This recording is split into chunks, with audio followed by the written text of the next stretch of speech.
You did a nice job, Hanan. Thank you, Daddy. You really did. It's very impressive. I'm really impressed. Thank you. You know, it feels really good to hear you compliment me. What do you mean? I mean, it's rare. Are you saying I'm not supportive? Not that exactly. I mean, when I'm down, especially when I'm really down, you're the first one to lift me up. Oh, so what are you saying? It's just when I feel good about something, especially when I'm feeling really good about something I've done, somehow you always manage to find a way to bring me down. Of course that's what they do. Why? I don't understand. Why would you want to bring me down? So you don't take yourself too seriously. When you're down, you need to remember that you're not that bad. You're human. And when you're feeling particularly good about yourself, you need to remember that you're, well, human. What's wrong with feeling good every once in a while? I'm just trying to keep you from making the same mistakes I made. How is wanting credit for hard work a mistake? Credit isn't necessarily bad. It depends on whether you're taking credit with or credit against. But what if I did it on my own? So that's what I used to think when I was your age. The first mistake you're making is that you think anyone does anything on their own. But what if I did? I chose to sit down and do the hard work. And your talent has nothing to do with it? Well, of course, but that's yours too. I understand. Your talent, energy, inspiration, ideas, even your health, that's all you. I don't get it. Didn't you always want me to be the best? That's what you did all your life. You left for work before I got up. You came home after I was asleep. You prided yourself that our lawn was the best in the neighborhood. Our grass is the greenest grass. Don't you remember? I remember. But what happened to the grass? And the house? Do you remember that too? Well, we sold it. You and Mommy got divorced. You know, Hanan, your mother told me she was planning to leave me. And I didn't ask her to stay. Did you want us to leave? No. Then I didn't know what to do. Why didn't you just ask? I'm not sure. I think I was afraid. You afraid? You were so strong. You were winning. I was so weak. I was insecure. So that's why I acted so strong.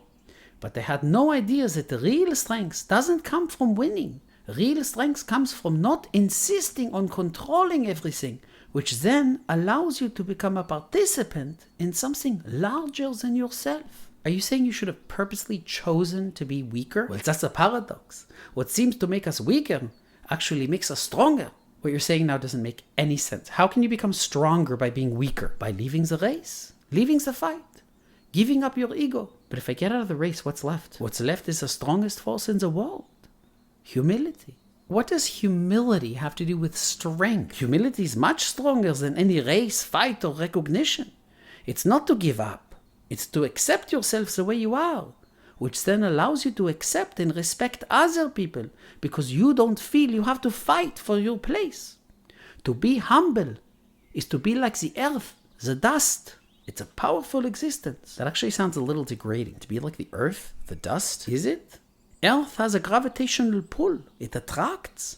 If you insist being above everyone feels so little around you. No one can grow around you. They will run away from you. But if you consider being below, it has the opposite effect. If you have humility, everyone can feel important and unique around you. It's inside of the earth that plants grow. By being like the earth, you can actually facilitate the growth of others. Well, that's very altruistic, but what happens to me? You don't become less because others become more. It's actually the opposite. The earth expands as a plant grows, like a mother's womb. By being like the earth, you actually become a partner in creation. You become more together. Besides, by making yourself low like the earth, you yourself gain the capacity to receive and to grow and learn. Can you really learn, Hanan, when you're busy trying to show everyone how much you know? It's a dog-eat-dog world, and if I'm not going to fight for my place, then no one is going to fight for me. I don't know, being like the earth seems counter to my nature. That's actually the deepest meaning of humility. To make the choice to go against your nature, to have flexibility, to bend. You discover new possibilities within yourself, and at the same time discovering your role as a part of something larger. It's uncovering your hidden flexibility and power. I feel like I don't understand anything. Good. That's a step in the right direction. On the one hand, you're talking about giving up your ego, being like dust, and then you're talking about uncovering your hidden flexibility and power. Which is it? That's a paradox. The power of the earth, the soil, the dust. If I am nothing, then I am free. Free from having to pretend.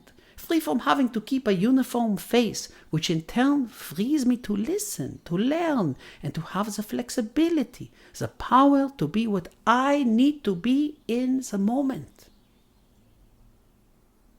Okay, you're making a pretty powerful case for humility. But it's easy to say, now I'm going to be humble. I mean, most people think they're humble already, don't they? So how would I access this power of the earth? Simple.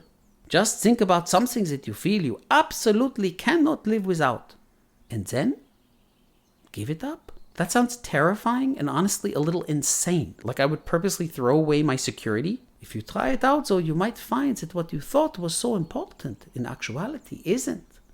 That security may have been an illusion, and by giving it up, it frees you to discover your flexibility, an inner strength that was hidden to you before because you were so busy focusing on racing to the top and getting recognition from others. But what if I don't find the supposed inner strength? What if I get stuck or hurt? What if I truly don't know the answer? Then you don't know.